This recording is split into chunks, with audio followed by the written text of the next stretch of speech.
Hello, I'm Dan Ware. Welcome to Frankly Franklin. Well, it's almost that time again. I'm referring to March Madness, the time when Kentuckians go wild about basketball. High school and college teams are all in tournament play, and we're all pulling for our favorites. On this program, we have discussed basketball several times, and we've had some guests who have told stories about the legendary coach at the University of Kentucky, Adolph Rupp. Today, we're going to focus on another legendary coach. The coach for many years at Western Kentucky University now was Western Kentucky State College, and that's Ed Diddle, the man for whom Diddle Arena is named. And with me to talk about Uncle Ed is someone who played for him at Western back in the 1950s. My guest is Ronnie Clark.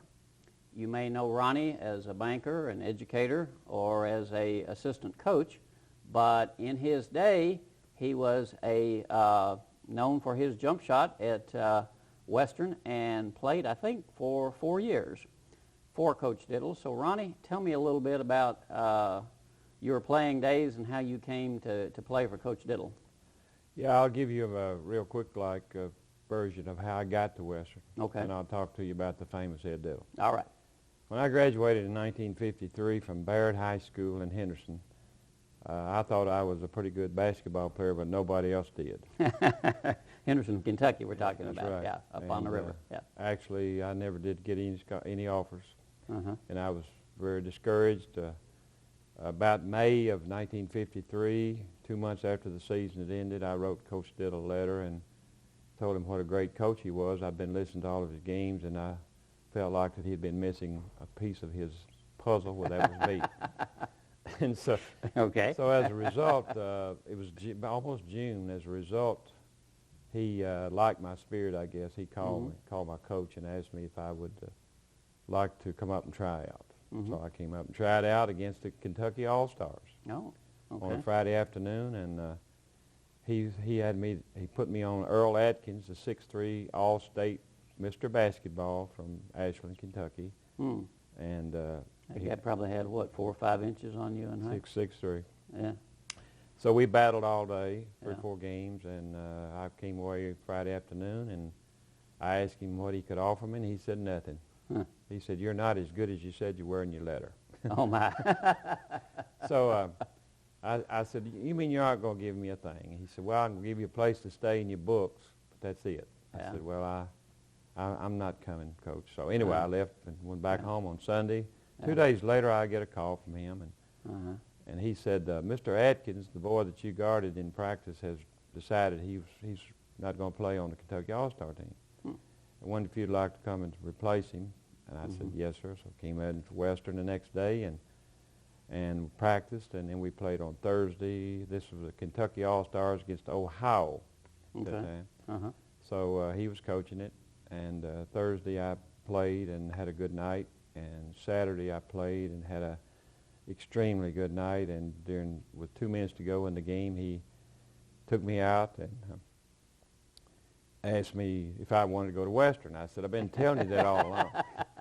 And I said, "But Coach, I can't go I got to have a scholarship." He said, "I'll give you everything, your books, your room, your food. I got the full ride." So that's how I got to Western. Okay. Because I had the tenacity to challenge the system, I guess, and he liked that. Yeah. Well, I want you to tell me some stories from your playing days, but if you knew about him and listened to the game and watched him a letter, then obviously he was the coach you wanted to play for. So tell me a little bit about Coach Diddle and his reputation and what it was that made you want to go and play basketball for him. Well, first of all, I was a poor boy. My father was a Baptist minister, and, we made a lot of money those days. Yeah. But anyway, Mr. Diddle was a dreamer. I was, too. When he graduated in 1915 from Columbia High School, believe it or not. Columbia, Kentucky? Okay, yeah. Graduated in 1915, and he was really headed to, quote, Vanderbilt, the academician he was.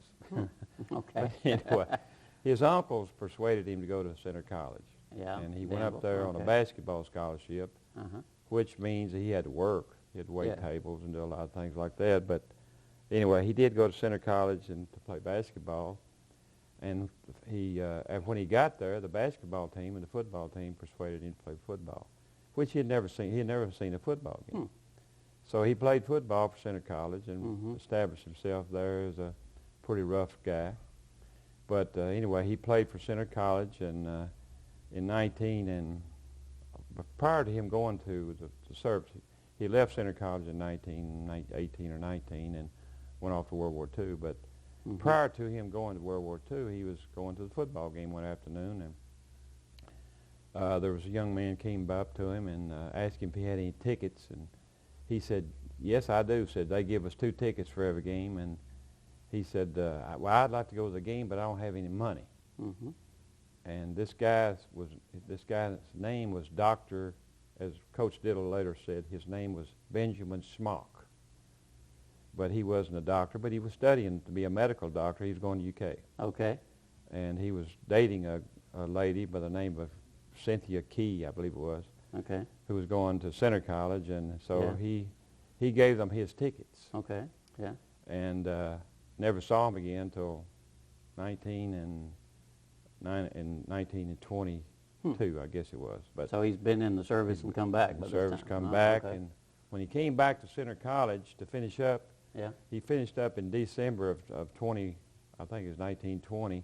So he was looking for employment in 21, and he found a job in Monticello.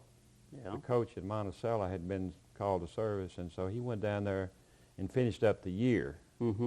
His team was 12-1, and he had played Manual, all Owensboro, all the good teams. Yeah.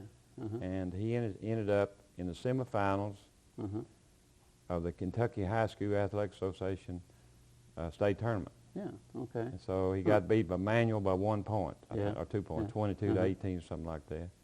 But anyway, I had kind of followed, just read about Western and his career, but make a long story short about him, after he left Monticello, he didn't have where to go. And so he was wondering what he was going to do. This was 1921. Yeah. So he got this call, a telegram really, from Greenville High School, Yeah. Okay. from the school board chairman, Uh-huh. by the name of Benjamin Smock. Oh. Okay. And he, in his telegram, he said he would like to offer him a job at Greenville to coach basketball. What would be your salary requirements? And so he answered the letter back, "I'd be delighted, and I don't really care what you pay me." So he went to Greenville in 1921 and stayed there for 1 year. His team was assigned to go to Owensboro because they're in the 3rd region. Right. And the Green River got up. you know, Yeah. and he couldn't get there. Okay. So the Kentucky high school people signed him to Bowling Green. So he brought his Greenville high school team to Western in 1922 to play in the regional tournament. And of course you only have 8 teams, but they had 9 with him in there, and they didn't want him. Oh, They really didn't want him there. Uh-huh. So they had a meeting of all the coaches, and Coach Diddle was in the room with them, and they were talking about they didn't really want him up there, and he said they weren't going to play with him, his team, even though he'd been signed there. They just going to blackball him. So he closed the door, and he said, "I'll blackball you guys too." He said, "I'll fight every one of you, individually or collectively, but I'm playing. I'm playing, and you can't come through this door unless you whip me." Yeah. So he won the battle and the war. They didn't fight, but his team lost in the tournament. Oh, okay. But during the course of the tournament, the Adairville coach became ill and couldn't coach, and so Coach Diddle picked up the Adairville team and coached them to the championship.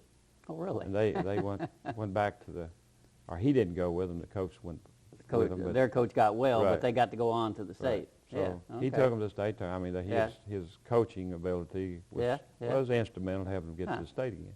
And this was a team he'd never seen before. Never seen before. Huh. So that was in 1922. So he goes back to Greenville, and during the course of the tournament, L.T. Smith, who was the athletic director, and Dr. Cherry had observed how he handled his team and his ability to move in there and handle that Adairville team. And So they contacted him and asked him if he would be interested in coming to Western as coach of everything. Of everything. Everything. And they said, we'd like for you to offer you a job at Western if you're interested, and we'll give you $2,200 to do all those jobs. Mm-hmm. And he answered their letter, and he said, do I have to teach? Mm-hmm. And they said, yes, you do. And he said, well, I won't be coming then. I'm not going to teach. Uh-huh. See, he had never earned his degree at Center College. Oh, okay. At that time, and so I don't know whether he was embarrassed to tell him he didn't have his degree, but he said he wasn't going to teach. And then they answered his letter, and he said, well, what would it take? Would you come for $1,800? He said, I don't really care how much I'm coming for again, but I'm not teaching. So they offered him a job, and he came to Western, and he was there, as you would know, for 42 years. And during the course of the 42 years, his teams was close to 763 or 65 wins and 301 or 2 losses, and won many conference championships and this, that, and the other. But Coach Diddle was a dreamer, naturally, and he got to Western because of those 2 tickets. There's no doubt about it. From Benjamin Smock. He gave old Benjamin those 2 tickets, and he goes to Greenville, and the river gets up. Yeah. If he could have got across the river and gone to Owensboro, he might have been coaching at Wesleyan or somewhere. He would. And he's told me this when I played for him. I used to have an opportunity to visit with him on his porch after the season was over, and he was telling me all these stories. And he said that his philosophy about life has always been, as a result of those encounters, little things mean a lot. And so when he died with $67 and change. The university furnished his house, the community furnished his car, and the grocery stores and the restaurants furnished him his subsistence, and all the clothing stores. You know, he didn't buy anything. Of course, he didn't make anything. So, but what he did But the money, he wasn't in it for the money. He wasn't in the money, and he likes to tell the story about Kelly Thompson. Kelly was a student at Western, and had heard it. He was up there on football scholarship, but football players had to work, you know. And Kelly hurt his shoulder, and he was leaving Western and going home. And so Coach Diddle saw him on the sidewalk and picked him up and asked him where he was headed. He said he's going to drop out of school, and he said, well, Kelly, I don't think so. Took him down to the local bank and arranged for a loan for him. And so Kelly stayed in school. Took him back up to Dr. Cherry and said, I found you a public relations man. Yeah. And so as a result of that little act with Kelly Thompson, Right. Kelly's back up there as a PR man. Kelly and Ed Diddle engineered Western's prominence and dominance at that day for their arising to a national basketball power through things that, like Kelly and Ed Diddle would contacted Ned Irish at the Madison Square Garden. So Western always visited that facility every year, in addition to the NIT. So he would load up his airplane, and he'd take country hams, Kentucky bourbon candy, whatever he could get cash on there. And when he got up there, he gave the New York powers to be in the Madison Square Garden, he gave them all these things, and so they started inviting him back regularly. And then, as you know, Western became a frequent visitor to the NIT. They never won it, but they were in the finals a couple times, and he was just in those years, the Ned Irish was the guy that asked him to throw the red towel. Oh, he was asked to do it. He had a red towel, and he used to beat it on the floor, and occasionally he'd throw it up, but when he sailed it high, the crowd would get really into it. And so Ned Irish asked him, said, now when you come to the Garden, make sure you always fly that red towel. So that's why the red towel and Ned Diddle became synonymous because of the publicity that he received in New York throughout the country. Madison Square Garden, So the red was already the school color, and the towel then would have been red, but Well, I never had heard that story. I assumed that he'd just start doing that on his own, so I didn't realize he'd been asked to do that. He would have the towel, and he always used a towel on his face. And Right. in fact, when he first started using it, it was somehow or another the towel faded on his face, and his face would be real red. Huh. But Ned Irish was responsible. As I said, he was responsible for the publicity that the red towel received. And when we went to the Gardens, they always had his picture on the program with that towel. With the towel, yeah. And he would show off of that towel. When he was in college at Center College, he worked in I guess a kind of a carnival-like atmosphere with some speakers like William Jennings Bryant. Yeah. He used to travel around the country, put up the tents. Oh, really? And that's how he got his showmanship. He saw how these politicians and these great orators would get the crowd infested with enthusiasm. Right. And so he developed that charisma to get crowds to laugh. Right. And Coach Diddle was, quote, the master of the malaprop.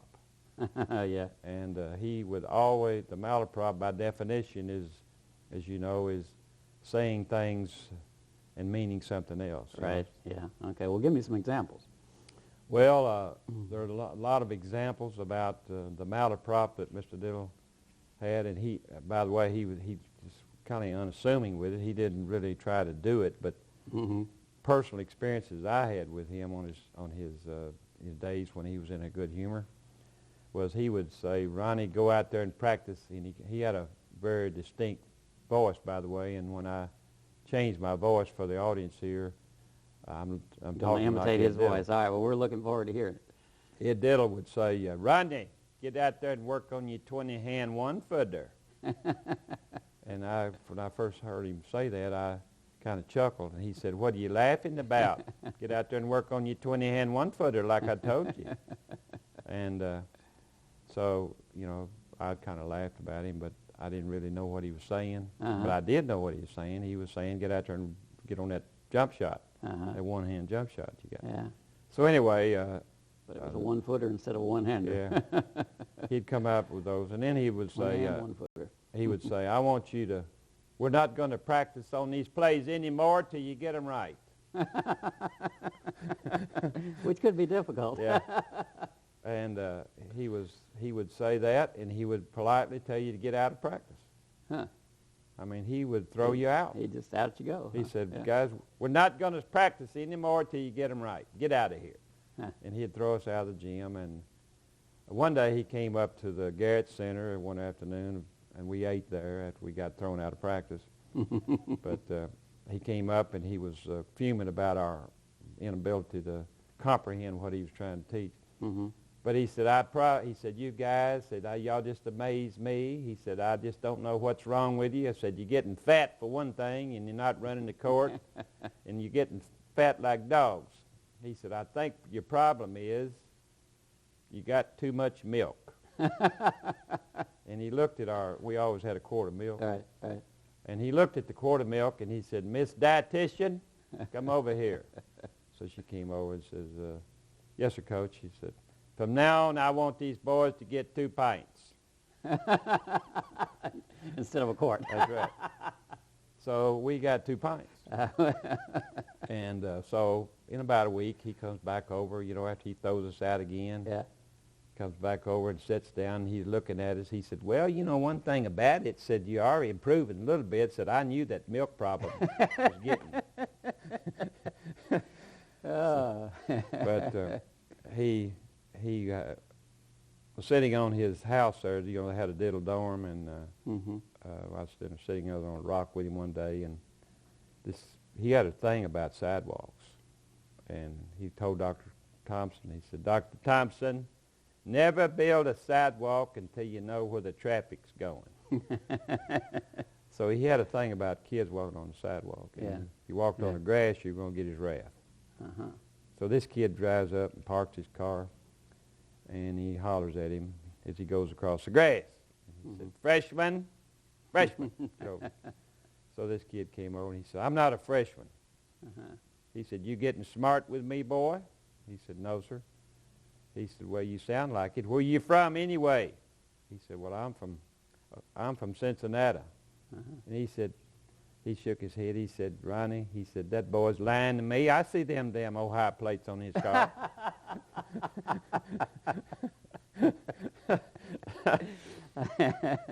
Anyway, he was, that's some of his lighter stuff, but Bob Lavoie was an All-American for Coach Diddle in the well, I guess about 45, 46, and he was on a train from New Orleans. They'd been down there to play a tournament. Coach Diddle bought oranges for his family. So he put these oranges up in the coach car, and Bob Lavoie, his All-American, took the oranges and gave them to all the players, and they ate them. They ate all his oranges. Comes through the coach car, and he looks up there and he sees his oranges gone. He said, okay, where's my oranges? Somebody stole them, you're tricking on me, or whatever it is. I'm coming back, and they better be there. So in about 30 minutes, he rolls back in, and his oranges didn't appear. So he said, well, I tell you what, I'm going to solve the mystery. And when I find out who got my oranges, you're off the squad. I'm going to take your scholarship away. You're finished. And Bob Lavoie spoke up and said, Coach, I don't want to get anyone in trouble for these oranges. He said, I did it. I got them. He said, Lavoie, won't you shut up? I remember now I ate every one of them. So it all depends. It all depends. Bobby Rasco is, you know Bobby? Know the name, kind of. He's a Western now. He's an All-American. He was All-American there from Davis County. Bobby Rasco was in the big tournament in 1960, and Western had a 1-point lead. And Coach Diddle had a timeout, 30 seconds to go, said, put it in the cooler, Bobby, don't shoot. Make them foul you or just hold on to the ball. So Rasco saw the parting of the sea as like Moses parted it, and so he rolled in there for that layup, you know, he just couldn't resist, and he missed the shot. And he missed it, and the other team got it scored. So Western lost, and Rasco was in the dressing room after the game and had a towel over his head, and Coach Diddle came in. He said, Bobby, patted him on the head, said, Bobby, don't be crying about that loss. He said, you didn't lose the game. I lost the game when I recruited you. All right.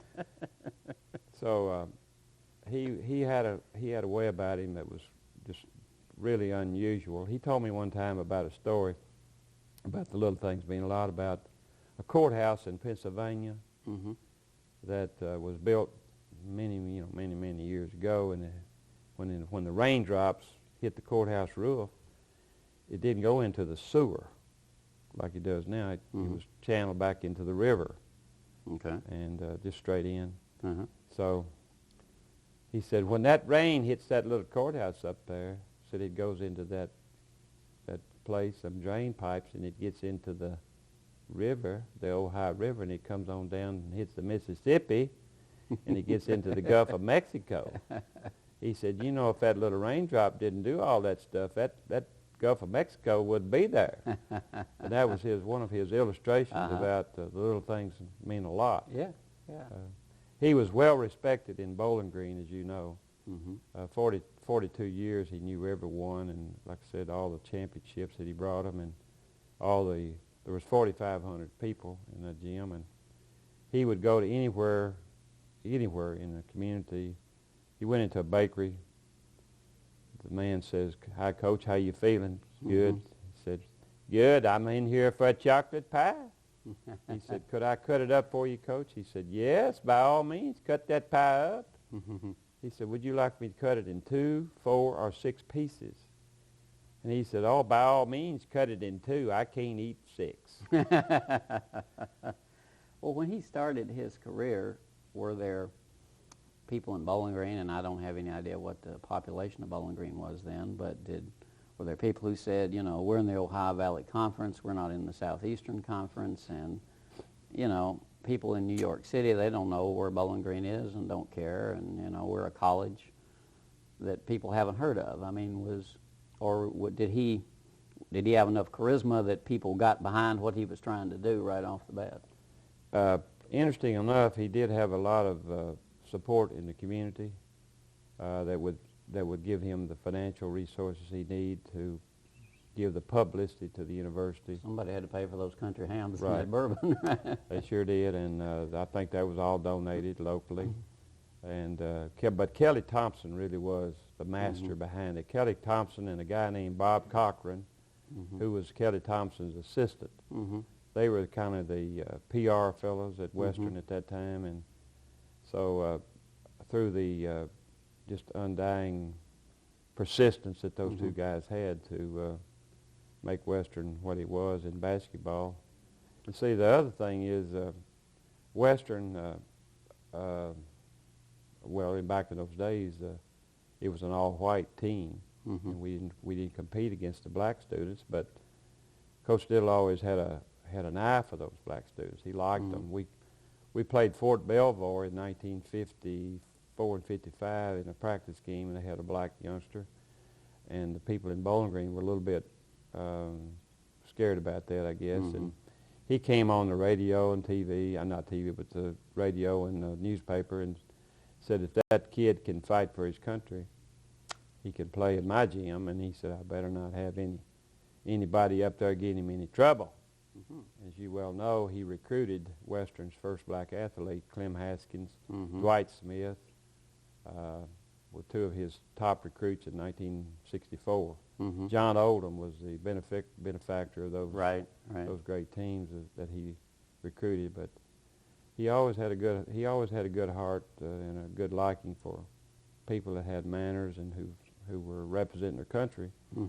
But I guess the phenomenal growth of Western and its student body had a lot to do with Ed Diddle's basketball. When I played there in 1953, we had 1,500 students. We had 1,000 women, which were good odds. Yeah. And we had 2 to 1 there. We had 500 students, and many of those were student athletes, and the rest of them were in ROTC. To avoid the Korean War, you had to be in ROTC, or if you were an able-bodied person, you had to get on with it. Right. So anyway, the university just mushroomed with the tenacious persistence of Kelly Thompson and Ed Diddle. Kelly Thompson was his PR man, and in 1956, Mr. Garrett died. Paul Garrett was the university president, and they had a Board of Regents meeting, and the governor was the chairman of the board. But on Friday afternoon, as you know, Board of Regents people, which I served as 16 years, serve at the pleasure of the governor, even though their term expires. They can serve on until they're replaced or reappointed. Right, okay. Well, these guys, there was 2 guys up there that were not for Kelly, 2 or 3. They didn't have a majority. So he called on Friday night. He called Governor Lawrence Weatherby, and he identified the people that were against Kelly, and he said, I want them out. Yeah. And so they removed those guys out, replaced them overnight with friendly hands, and Kelly was voted in as the University of, well, actually Western Kentucky College at that time, as president in 1956 because Ed Diddle put him in. And he got those regents replaced by the governor overnight. Got it overnight. It's the replacement job. Yeah. And Kelly always took him to back in those days also, you had to fight for your own money. And Ed Diddle was the legislative liaison for Western's fuel tanks for money. And so he knew how to entertain the legislators also with those country hams and those bourbons when he went to the Frankfurt. But he was a great politician, great coach, and a great humanitarian.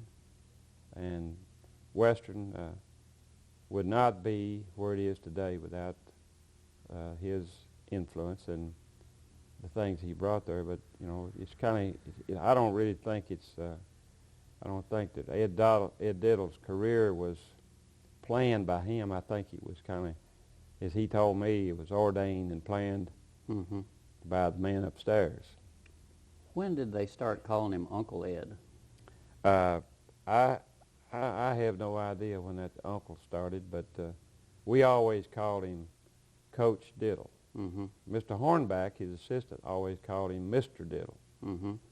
And he was revered everywhere we went. I remember, except Tennessee Tech. We went down to Tennessee Tech one time, and we were in battle down there, and these guys, football players, tried to gave him a new nickname called Cabbage Head. And they had these cabbages that they threw at him during the course of the game. Really? Huh. And hit him with those cabbages.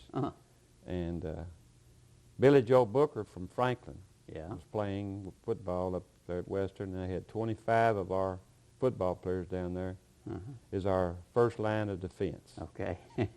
And after the game was over, we were in the dressing room downstairs underneath the gym, and you could hear the office rumble up there you'd ever seen. They were upstairs fighting like crazy. So after we get dressed, Coach Diddle, he's pumping us up. We're going to have to fight our way out. They're up there, hear them now.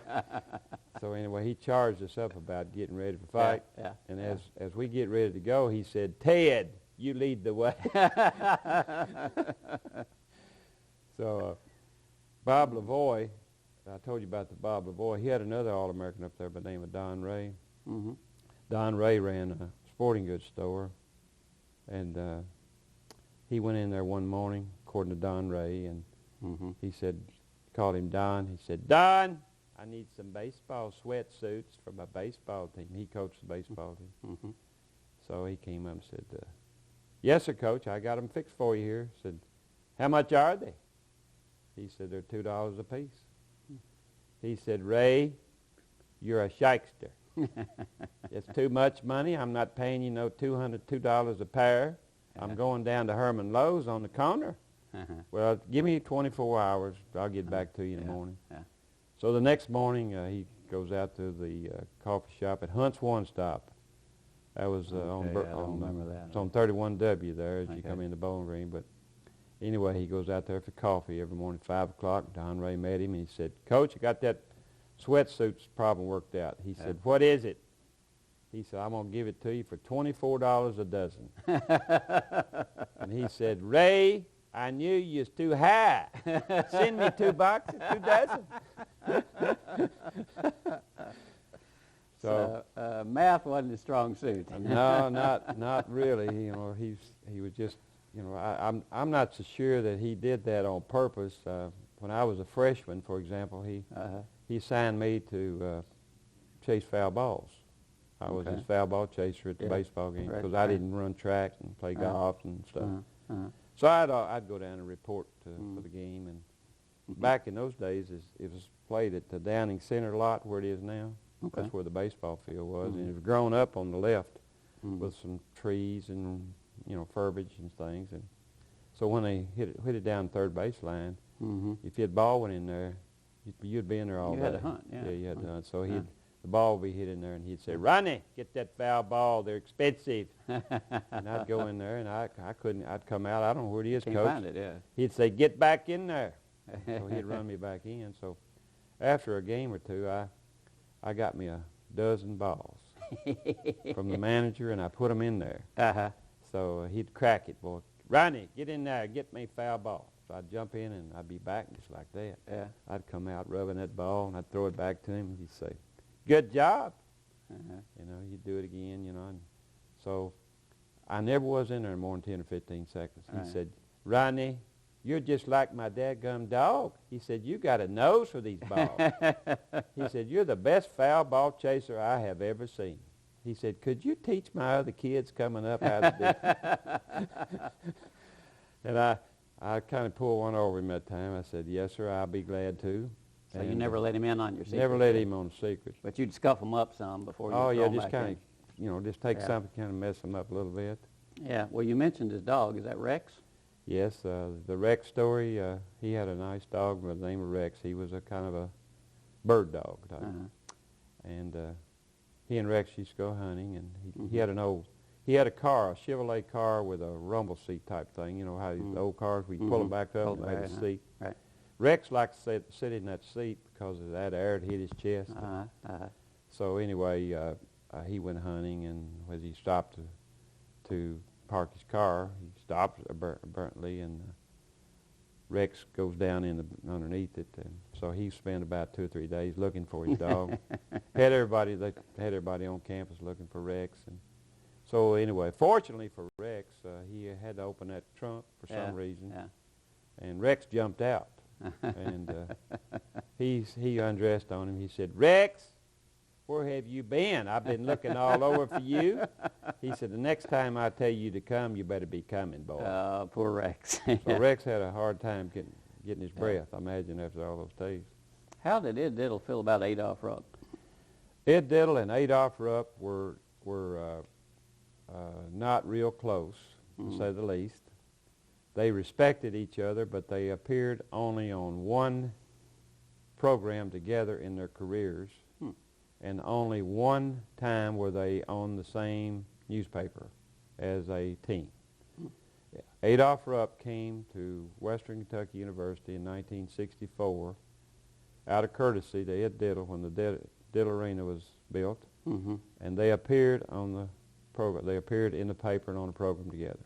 That was the only time they were ever on the program. They avoided each other on the schedule. They avoided each other's success, but not once did I ever hear Coach Diddle say anything bad about him, nor he did chastise him for not playing us or things like that. So was there, I know there was a lot of build-up when the University of Kentucky and Western met in the NCAA for the first time, and there were a lot of fans that were, you know, this is a day that we've been hoping for, but that wasn't necessarily something that Coach Diddle was upset about, the fact that UK didn't play him? Coach Diddle, that was in 1970, I guess it was. Something like that, yeah. I think he had passed away. He passed away on January the 5th of 1970. So he wasn't around when that but he didn't wish that he had the opportunity to show Adolph what he he never did seem to allude to that. He did tell me one time an interesting story, Dan, about when he played Cumberland College. Back in the early days, he was in the Southern Athletic Conference. Cumberland College was playing in that time, and he went to Cumberland College, and he had the substitutes had to sit in another building. The only people who were in the building were the fans and the stoves and his team. So when you had to make a substitution, you had to send your manager out and go get them from the other. He was in another building. So Cumberland beat him pretty badly down there. He said they cheated me. And so when he got to Bowling Green for the return match, he went down and got 2 referees downtown. And his charge to them was, "I want you guys to call my game my Cumberland game, but I want you to call it right." And they said, "What do you mean, Coach?" He said, "I mean no fouls. I don't want any fouls called." That was a jump ball day. So they didn't call any fouls that day. And he said, "We won the game in the war too." But he said that's, as far as he knew, that was an NCAA record, that if no they fouls. kept records, no fouls of that game. Most of the people that watch this program have only seen Western play in Diddle Arena. Where did Western play when you were playing, and what was the facilities like then? Well, the facility that we played in is now the library, and it seated 4,500 people. It's not bad. People hung around the banisters and had their feet hanging over and so on. And I think Coach Diddle would probably let in conservatively 200 or 300 people. He had a pass gate, and he just brought in about everybody he knew. But of course, the players, he let us bring in our guests too. My final game as a senior up there, I had a large delegation from Henderson. About 50 people came up, and I was scared to death to ask him for 50 tickets. I mean, I was shaking in my boots, and And Coach, I came out, I said, Coach, I got a few friends from Henderson coming up to see my final game. He said, well, that's no problem. He said, what you got? I said, 50. He said, did I hear you say 50? I said, yes, sir. And he kind of, I don't remember exactly how he said it, but he said, we'll make room for them. Okay. So he goes and gets 2 benches, and he put them out on the floor, and they sat on the front of them. So it had courtside seats. Courtside. All 50 of them. Seats, courtesy of Coach Diddle. But he was that way. You know, I don't think he really liked that 50 I gave him, but he solved the problem pretty quickly. Yeah. Well, here you'd come out of Henderson, Kentucky, and you're a freshman, and you're going with the team to Madison Square Garden. Had you been to New York City before, or what were your impressions as a young man taking some of those big trips that the team went on? Well, of course, like I said, we had a JV team, and Bob Daniels, and I had a 7-foot center, and Bob was 6'6", boy from Manuel was 6'3". I played with some great freshman kids, but fortunately, they let me shoot a lot, and I shot my way to the varsity, and I got to travel with the team. Didn't get to play very much, but I enjoyed it. But no, I had never been to New York. In fact, the older guys took me to a restaurant in New York City, and they ordered pizza. And I didn't even know what pizza was. That was, yeah. So when they said pizza, the lady came up and said, what do you have, young man? I said, well, I'll have a pizza too, but would you put some ice cream on mine? Did she do it? Yeah. Yeah. And the other guy, they laughed at me because I didn't know what I was doing. But it was a pie, right? Yeah, I thought it was pizza pie. You still eat it that way? No, I don't. But I never shall forget, we celebrated Mr. Diddle's birthday in 1954 in that trip. I'm trying to think of the name of the place we went to, but they honored him. It was a real fantastic. Was it a famous restaurant? Yeah, or something? Yeah. Okay. Yeah. It had a big show, you know. Yeah. And they honored him. Would he give the team any free time? And could you go in sightseeing or? He gave us all the time we needed. We had to get up in the morning, and we were up there 10 days. We had to get up and work out, and then we ate on our own. We ate lunch. We went where we wanted to go. He'd tell us when to get back to the hotel. The place we went to, I was going to say, is called the Latin Quarter Club. Oh, okay. Very famous place. But we always got to go where we wanted to go, and he gave us the money to eat on our own and things of that nature. I think he gave us, Dan, I can't remember the exact dollars, but I believe it was like $20 a day that he gave us to eat our lunch and dinner if we weren't with him. But we had some business people that went with us, and they treated us to dinner somewhere most every night to some of those, not only the Latin Quarter Club, but some of the other famous places. Did I assume that you flew to New York, but most of the games, I guess you traveled by bus? Surprisingly, Western traveled by plane all trips except 5. Really? That's the truth. We traveled by bus to Eastern and Moorhead on the same trip. Yeah. We went to Murray. Yeah. We went to Middle Tennessee and Tennessee Tech. That's it.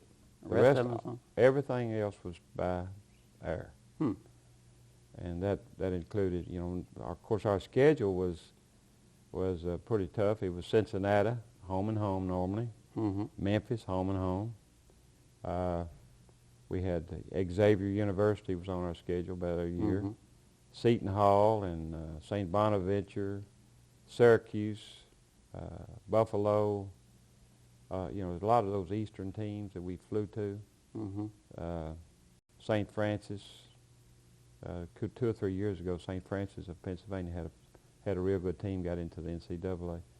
First time I've heard of them in a long time, but I hear these teams. Alabama, we played them. Went to Tulsa. We went to Oklahoma City back when they were a powerhouse. They had a couple of All-Americans out there. A guy by the name of Reed was the All-American player for Oklahoma City. It's now Oklahoma State, but which Oklahoma State is now about the 4th or 5th rated team in the country today. Some people think they might have a shot at winning the whole thing this year.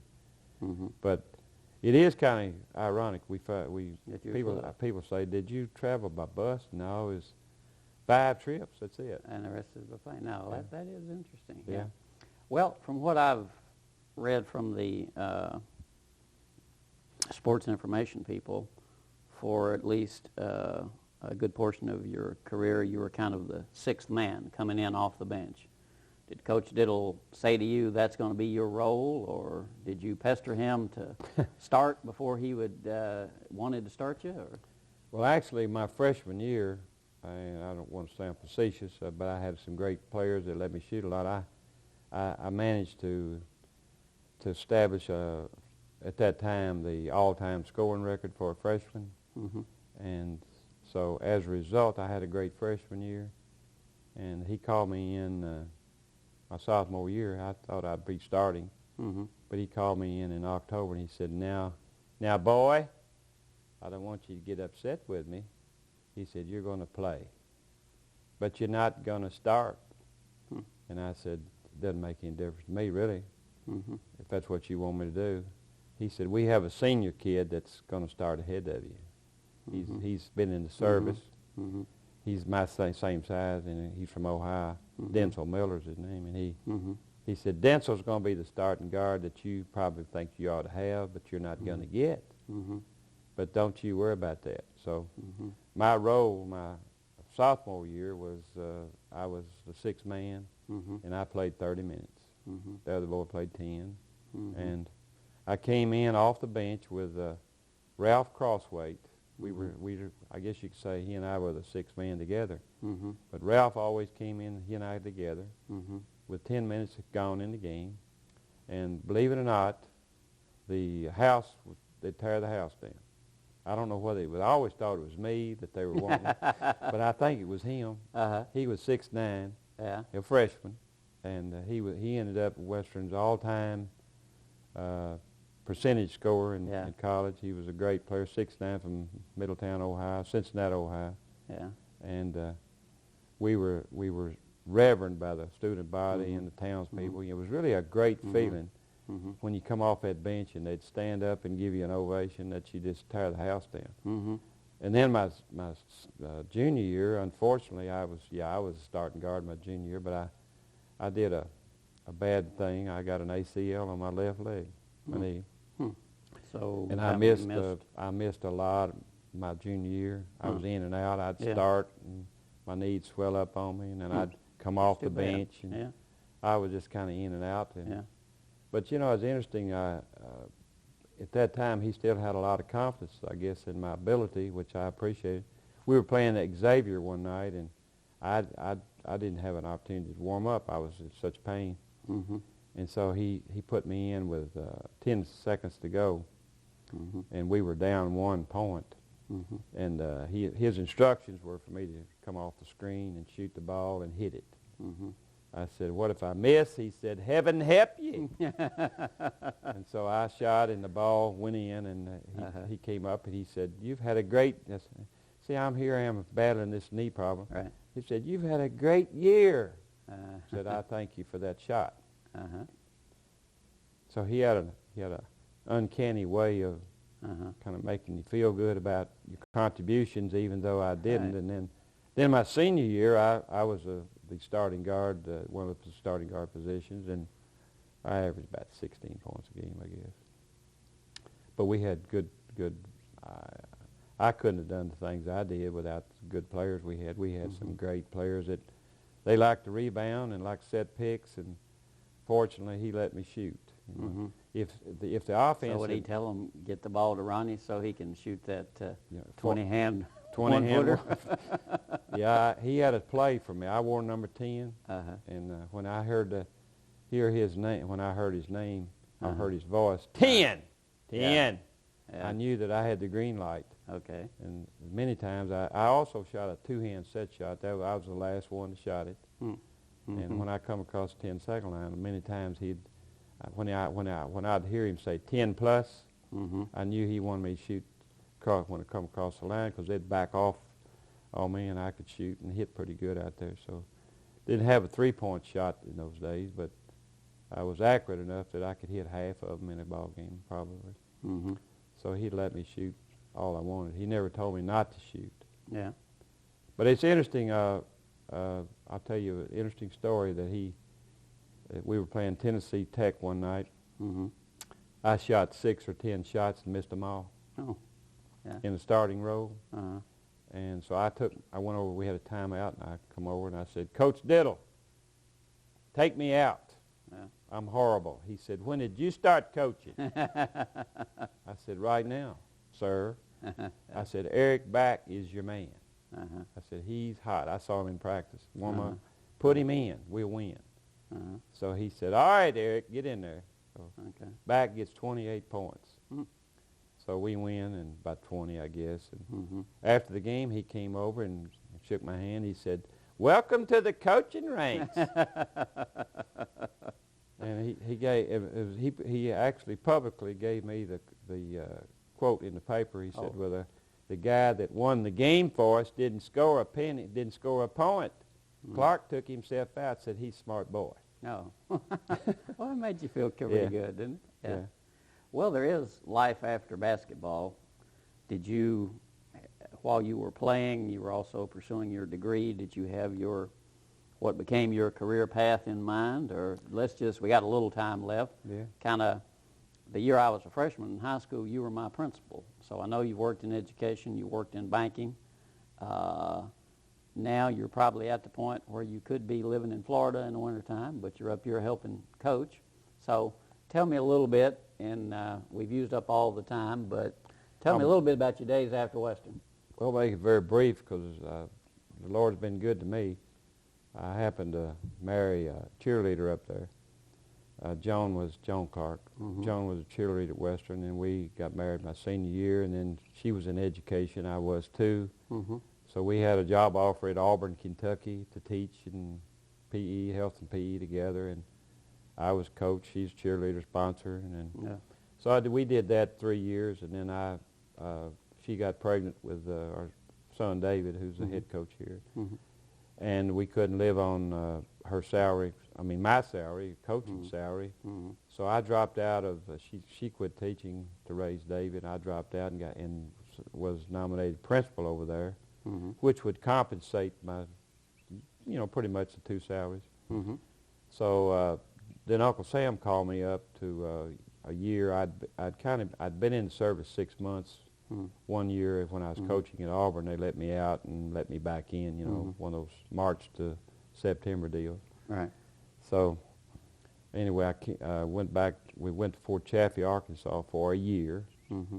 While we were there, I was interviewed for the principalship at Franklin Simpson, and that's Mm-hmm. where I encountered to be your principal in 1962 to 66. And in 1966, I was approached by a guy that played at Western about being a representative for a book company, Holt, Reinhardt, Winston, which I was for 8 years, and I was division manager for 5 states of that company for 5. Mm-hmm. And then in 1978, Joan had a little heart problem, Mm-hmm. and I was pretty much happy with being in the book business. It was very rewarding with not only the financial rewards, but I enjoyed it. Mm-hmm. But when she had the heart attack, I thought, well, maybe we need to look at something else and get off the road because I travel 50% of the time. Right. So the Franklin Bank and Trust Company had honored me by letting me be a director. In 1973, Glenn Malone died. He was the Mm-hmm. guy that ran Sullivan's. Mm-hmm. He was a director, and Glenn and I were neighbors, Mm-hmm. and Glenn had talked to them about he knew he was dying. Mm-hmm. So he had talked to Leon Page at the board, I guess, about a Mm-hmm. replacement. My name maybe had come up, but Mm-hmm. when he died, they asked me to serve on the board in 73. So in 78, at a directors meeting in Louisville, came up the topic of succession came up, and Mm-hmm.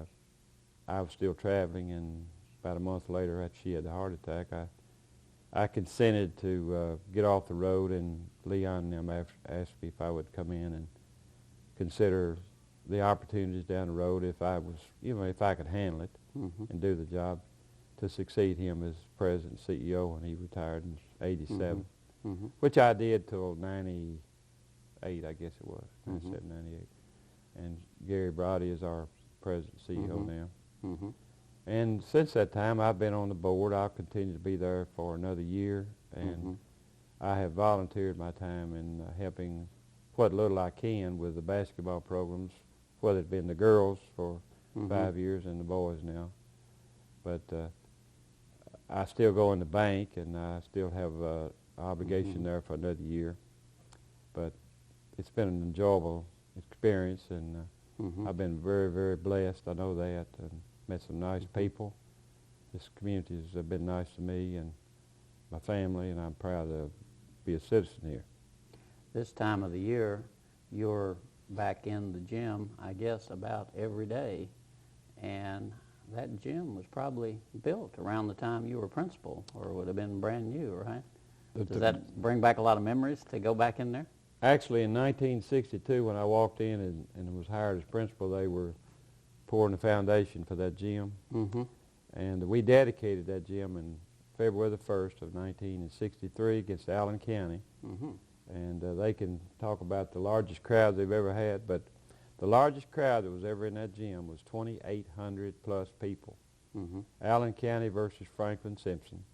And we had to have ropes around the floor to keep them off of it. Really? Yeah. Huh. It was just packed in there. The fire marshal was, pulling his hair. Yeah. But he couldn't get them out. We got them in. Who won?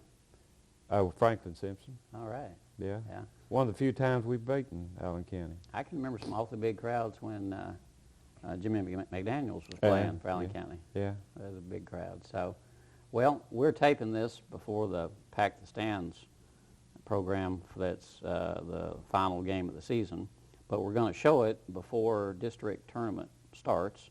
So how about putting in a little plug for people to go to Russellville and see our teams play? We play next Tuesday, the Franklin Simpson Lady Wildcats. Tip-off at 6 o'clock against Todd County Central. And then the Franklin Simpson Wildcats play Todd County Central at the 8 o'clock game. And if you want to see two fantastic ball games, and you don't mind the short trip to Russellville to be played at Russellville High School, that's where you need to be. See, we have split our games with Todd County, and we beat them here on the last second shot. They beat us down there in overtime on the last second shot. The girls, I can't remember. I believe they have won both of their encounters with Todd Central, but it's been close. Right. And and in a tournament, anything can happen. And I think if the fans want to get into March Madness, this would be a good way to start. I know we have a great delegation of people who go follow us in those tournaments. But if you're a Wildcat fan, Kentucky Wildcat fan, you also need to be a Franklin Simpson Wildcat fan, and you get to see the basketball is played at its best. We've had over the years lots of good student athletes, but not many athletes who play in high school go on to be college stars or make the pros, but I think to a person they have good memories of it. And I wondered, what do you think is you were talking about, Coach Diddle saying the little things mean a lot. What do you think a person learns? What's the bottom line of what athletics does for an individual? I think in my experiences that I've had to be in it and to not only play it and be around firm people, the thing that athletics does for people, it causes them to be in an environment where they have to have discipline in their life. If you want to be a good player, you want to be an excellent player, you're going to have to do exactly what you're asked to do, whether you like the coach, whether you like what he's doing or whatever. It makes no difference. It's like being married. If you're going to be a good husband, you're going to have your marching orders. Right. You got to do things you got to do. But discipline is probably the greatest thing that I learned. When we were at Western, Coach Diddle made us get up at 6:30. We had to dust our room every morning. We had to wash the latrines. We had to clean that hallway. We had to make up our beds. And then that followed me to the Army. And he got you up. You had to go to the cafeteria. If you didn't eat, you ran. And so you had that obligation to go and to eat, go to class. If you didn't go to class, you ran. If you got too many deficiencies, you get out of there. He ran you out. So I guess athletics, if you want to be good at it, it teaches you how to be good in life at whatever you do. Now, if you want to just go through it and not really care about being where you are, you're going to be that same type person in the classroom too, I think. I mean, it just kind of follows. And so athletics does teach one to be a discipline, to follow a disciplinarian type of rule, and make you do the things you sometimes don't want to do to be successful. Because if you look at most successful athletes that play for UK or Western, and you look at your successful athletes here at Franklin Simpson, I'm talking about the boys that have been successful, they've made something out of themselves. Most of them have. And it's because they've been brought up to want to care and to excel. Well, that's going to wind up our time. I've really enjoyed talking with you. Ronnie, you've got some great stories about Coach Diddle, and also enjoyed hearing about your playing days, and it's good to see you back in that gymnasium that you helped to dedicate. And I must say, you do a real good job pushing that broom up and down that floor in between the games. I don't know that Coach David Clark could find a better one for that job than you. I would imagine that if Coach Diddle saw me pushing that mop, he would say, he's probably the best mop man in Franklin, Kentucky. And you might be right. Yeah. My guest today has been Ronnie Clark, banker, educator, and former player at Western Kentucky. And he's been kind enough to come in and reminisce with us a little bit about the legendary Western coach, Ed Diddle. Hope you enjoyed the program. Hope you enjoy the upcoming March Madness with all the games. And we want to encourage everyone again to go see the Franklin Simpson teams play on Tuesday evening in Russellville. And we'll encourage you to tune in again to this program next week. Thanks a lot.